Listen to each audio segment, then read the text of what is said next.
Well, hello, everybody, and it is a beautiful day to bust a few cognitive distortions. How's it going? My name is Suzanne Swain, EDS, LMSW, and welcome to the Middle School Mary Poppins podcast. I'm sitting here with my little buddy, mixed breed albino friend, Lieutenant Steve. Say hi, Steve. He says hi. Anyway, so we're sitting here today, and I am thinking a lot about growing up neurodivergent and what that means. And as an adult, or something, moderately resembling an adult, I think about what it's like to, get out of school and not have people talk to you about being neurodivergent. And you have to cope throughout the day with being, say, ADHD or autistic or all the way down the spectrum of divergence. Now, I do believe that the divergent will, in fact, survive the apocalypse. However, it's hard to be neurodivergent, isn't it? I mean, yesterday I was going through some things and I realized, during a meeting that I get thrown to the curb a lot, like a piece of trash. Does that happen to y'all?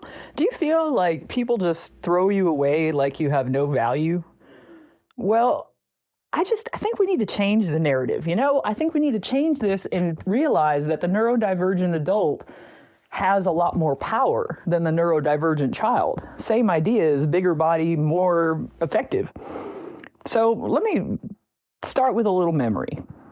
When I was a kid, we moved into this new neighborhood. We had an opportunity to buy a nicer house and a fancier place, so we took it. It was the 80s, why not? It was a beautiful home, and we lived along a canal and things like that, so I could go fishing. But I didn't wait for people to come to me when we got to that new neighborhood. This is the little neurodivergent Suzanne we're talking about. I decided to go to them.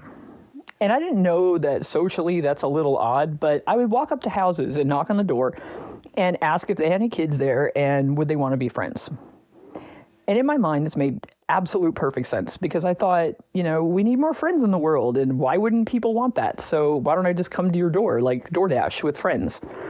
And bless her little heart, I didn't know any better, and I thought that's just how people work. But now as an adult, I look back on that moment and, I don't feel very embarrassed about it because when I grew up, I was like, oh my gosh, Suzanne, you did not do that. And I was literally holding a Care Bear the whole time. Friend bear. I was very specific about it. I just felt curious about what I was thinking about because it wasn't a child being too much. It was a child whose brain prioritized some connection above and beyond anything else. I think a lot of us, especially those of us raising neurodivergent kids, are starting to have more of these moments lately. Are you? When we look at our child and something clicks and we think, wait, oh gosh, this person is me. This little person is totally me. And it's like this fear wall hits you. But you have to remember that your greatest asset as an adult who's neurodivergent is to help kids who are as well and to be a lighthouse for them. So the moment can be a little bit unsettling when you think about these memories and social things that you did that maybe you went out on a limb. But it's not just what we did, though. It's how we felt about it. Being the neurodivergent kid who I always felt things really deeply and I overthought everything. And sometimes we couldn't even seem to think in the right way at all, whatever that right way is. But maybe you were that kid who talked too much, or not enough, or you were the kid that got lost in imagination, or that kid who got overwhelmed by noise and chaos and expectation. And I don't know, somewhere along the way, many of us were given labels. You're too sensitive. I got that one a lot. You're too emotional. You're too distracted. You're too intense.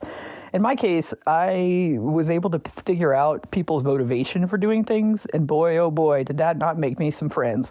So I was like, well, aren't you doing this just because you feel blank? Yeah. Not always the best thing. Think, don't say. That's a big deal. But here's one thing I think did the most damage. You have so much potential if you could just blank. You'd be so pretty if you just, it's one of those things where it's derogatory and people think it's perfectly okay to talk to neurodivergent this way and say, well, if you could just get beyond your neurodivergence, you could do so much more. And I'm like, with my neurodivergence, I have so much potential. I don't understand why you can't consistently show what you're capable of, because life is a roller coaster. And I will have peaks and valleys much like you do, except mine may be more extreme and in a firestorm that you don't really know anything about. So The truth is, many of us didn't understand either. But now we know a bit more about this, and we know that brains don't all develop in the same way. Thank goodness. In middle school, the brain is going through this massive renovation. Think of it like totally redoing a mall. The emotional center, the limbic system, is really active, and that's why feelings start to feel really big. So the prefrontal cortex, the front of your brain, this is the part responsible for your planning and organization and impulse control, long-term thinking, is still under construction. So you get this kind of like mismatch with big feelings and not enough regulation. You feel me? Is this you? But now you layer the neurodivergence onto that, see? And brains that are the most sensitive to things like sensory input and emotional cues, internal thoughts, brains don't filter as easily. That's like putting 4 coffee filters in the coffee pot. We have to go through many filters to realize whether this is real or not. We require more proof. But see, then what happens? The world feels really loud and fast and intense. And it feels like people are really harsh when they offer criticism. Like some criticism I got yesterday where, your life is really complicated, yada, yada, yada, but we're going to do this terrible thing to you anyway. And this may be you. And I'm sorry. I'm so sorry that you have to deal with things like that because people should be better. It's not you. Your neurodivergence just picks it up.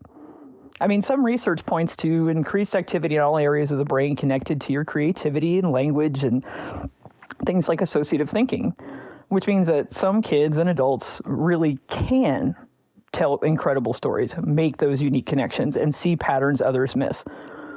We can do things better, faster, and more efficient. But at the same time, you can also struggle with things like organization or follow through or definitely staying on task, or in my case, going down rabbit holes and never coming out. But those couple of things tend to get a little bit misunderstood. We're seeing this play out in adulthood in ways that are pretty important, actually, though. There's been a lot of conversation about young adults who struggle with that failure to launch. In other words, this is where you have trouble kind of leaving the nest. Again, I don't really love that phrase, but about 1 in 3 young adults now live at home at some point in their early adulthood. And that's when researchers start to look closer, and they're not finding any kind of lack of ability here. They're finding challenges with executive functioning. Things like planning, initiating tasks, managing your time, regulating stress. Does this sound at all familiar?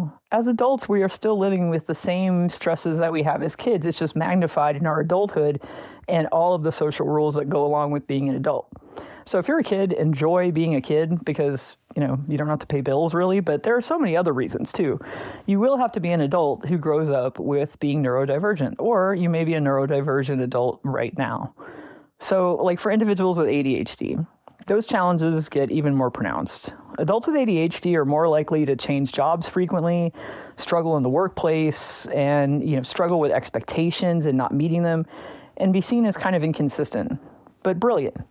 And not because they don't care, and not because the systems that they're in are not designed for how they work. These systems that we go into don't think of the neurodivergent as being the innovator. They see them as almost a black sheep because they bring innovation that they may or may not want.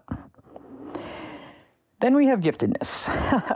Some of our brightest kids are also the most overwhelmed, poster child right here, because their thinking can be advanced. I had some pretty big questions at a young age, and some people didn't care for it. But their emotional regulation is still developing at a normal, typical pace. And this is something I did not understand. Social skills and things were developing normally, but my brain was just on hyperspeed. And you feel disjointed. And even as an adult, I feel that way. I feel like my brain just goes, and it's hard to stop it. It's actually called asynchronous development, when your brain sometimes develops at a different rate from all that. So you end up with a kid who can understand really complex ideas like love and war and things like that. They think big to little instead of little to big. So close to them, locus of control. Most kids who are not neurodivergent, they think small to big. So whatever's close to them, their locus of control, and what's close to them is one way. But us as neurodivergent folks, we think big. We think love and then break it down into all of its tiny little minutia. So we can understand these complex ideas. We can ask those deep questions, and we can think very abstractly, which makes people feel extremely uncomfortable. But that's what makes you an innovator. But you may still struggle with all of the frustration and organization, emotional regulation. And from the outside, that can look really confusing. But from the inside, it makes perfect sense. And this is where I want to pause for a second, because this part actually really matters. As an adult, I've realized something about myself, I think. I often have way more empathy for the people that I work with than they ever would have for me. Like, I have actually hyper empathy. I have so much empathy for everyone around me that it literally cripples me sometimes. You know, you can only do so much for people, but I can get drained. And kids refill that meter. It can be really hard. Because when you grow up being the person who feels really deeply and notices everything, let me tell you, and you try really hard to understand others and do gymnastics in your brain trying to understand others, you don't stop doing that. You just get better at it. You become very attuned to tone and emotion and subtle little shifts in character, like the tiniest little movement. You're like, oh, I know what that means. You read body language more than you listen to words, which is good because body language is 80% of communication. You really can tell a lot from that. So it's smart. You're doing the right thing. You're learning to read the situation in multiple ways to confirm whether it's good, bad, truthful, not. That's a strength, but it's a lonely strength because not everybody developed that skill. And sometimes you find yourself thinking, like, why can't people see me the way that I see them? I see just potential in people. I want to see potential in people. I'm a teacher. That's what I do. But I just feel like people underestimate me and talk down to me. And, you know, I always say, what's wrong? Like, am I not capable? And I feel so incapable all the time that it becomes really difficult. So is that you? And that question, I mean, is this a lot of neurodivergent people out there? Is this what you're carrying quietly? What if we told a different story, though? So what if instead of I was too sensitive, we can just reformulate what we're saying to say, I felt things deeply in a world that didn't explain how to handle that in any capacity. That's fair. What if instead of I was scattered, you could say something like, my brain was making connections faster than I could even begin to organize them. That's fair. Speak fairly about yourself. You're probably the most hypercritical person of yourself that you know. What goes on inside your head can be evil. Y'all feel me there? I know you do. Because the evil voice is lying. That mean voice that tells you that you're not good enough and smart enough and all that stuff, it's lying to you. Because instead of I was too much, you could say I was pretty intense and curious and I was alive. Because you see and you feel. Because the same traits that make your childhood hard are often the ones that make adulthood meaningful. So that kid who knocked on doors to make friends becomes an adult who values connection above all else, which is probably why I have such an issue with money, because human connection can never have a monetary value, or in other words, be worth money. So the kid who daydreamed becomes the adult who creates and innovates. The kid who felt everything becomes the adult who understands people.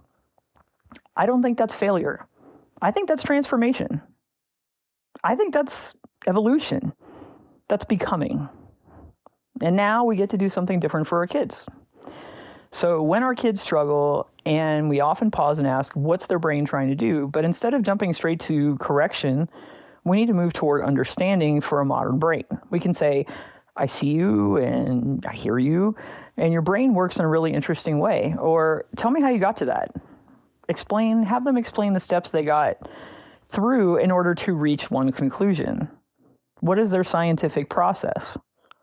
And stressing that the thought process is a scientific process through hypothesis and all of those things, it can help to make a lot more sense. And you can see where the linear path of thought goes. And when we do that, we're not just helping them, we're also healing something in ourselves. Maybe the goal isn't to fix our kids. It's really not. And I find that a lot of therapists want to be fixers, but I don't think they spend enough time with people's kids to really get to be a teacher, to become a therapist afterward is amazing. Please do this. If you're thinking in education that you'd love to be a therapist, look into social work and clinical social work, because you understand that it's about helping our kids through the waters of whatever they're going through at the time. So it's not fixing. I don't want to be fixed. I don't think you want to be fixed. Nobody wants to be fixed. But we want to have more understanding of the waters we're navigating. And in doing that, we might actually begin to understand ourselves a little bit better. So something to think about next week or so. What's something that you loved completely, like obsessively, like in the 80s? Like, what did you love? Like, I loved Alex Kidd in Miracle World, and I loved to play Miss Pac-Man. But what were you really into as a kid? Paula Abdul for me.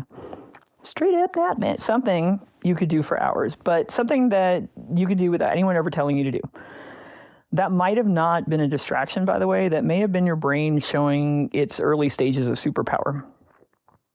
So it is a beautiful day to bust some cognitive distortions. And I want to give you all a little quick update on Miss Tanya, and she is doing well. She had her first chemo treatment last week and is starting to feel a little bit better. So I really want to thank all y'all for your emails and thoughts and concerns and questions.